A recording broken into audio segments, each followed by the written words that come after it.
वादळात भरकटलेली नावही किनाऱ्याला लागते, कारण किनाऱ्यावर कोणीतरी खास असतं.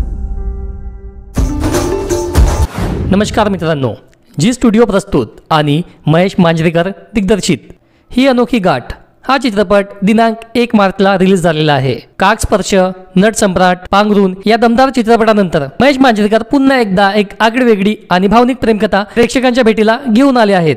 या चित्रपटात बऱ्याच काळानंतर कमबॅक करीत श्रेयस तलपडे आणि सोबत गौरी इंगवले पहिल्यांदाच एकत्रित दिसणार आहेत.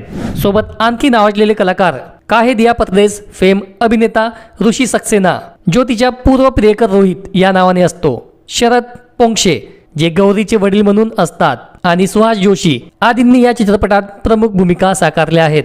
गौरी ही एक उत्कृष्ट डान्सर आहे आणि चित्रपटमध्ये गौरीला नृत्य आणि आवड असते आणि ते चित्रपटमध्ये पाहायला मिळेलच.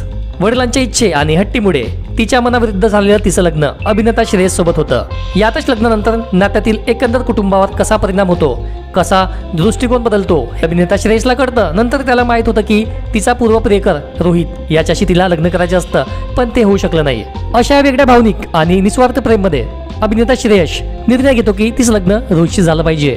त्याच्या शोधात गौरीला सोबत घेऊन जातो. यातच रोहित आणि गौरीची भेट होईल की श्रेयस आणि गौरीची अनोखी गाठ जुळणार याची अप्रतिम मांडणी या चित्रपटामध्ये पाहायला मिळणार आहे.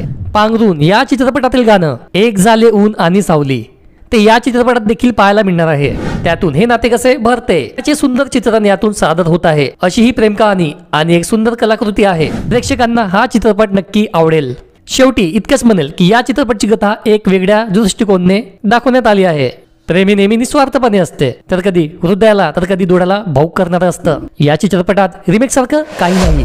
तर मित्रांनो, या चित्रपटाबद्दल तुमचे मत कमेंट करून सांगा. व्हिडिओला लाईक, चॅनलला सबस्क्राईब नक्की करा. धन्यवाद.